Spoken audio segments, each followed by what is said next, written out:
বন্ধুরা,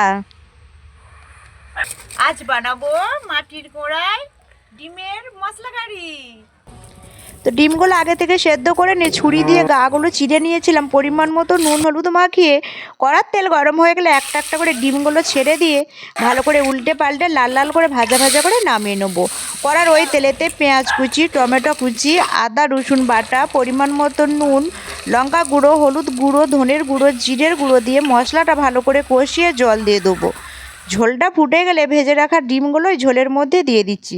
তো বন্ধুরা দেখুন, ডিমের গাগুলো ছুরির সাহায্যে চিড়ে নিয়েছিলাম বলে ডিমগুলো কিন্তু দেখতে খুবই সুন্দর লাগছে। তো কিছুক্ষণ ফুটিয়ে নেবো। নামানোর আগে গরম মশলা গুঁড়ো দিয়ে নামিয়ে নেবো। আর নামিয়ে কিছু ধনেপাতা কুচি দিয়ে দেবো। দিয়ে দিলেই হয়ে যাবে রেডি এই মাটির কড়াই ডিমের মশলা কারি।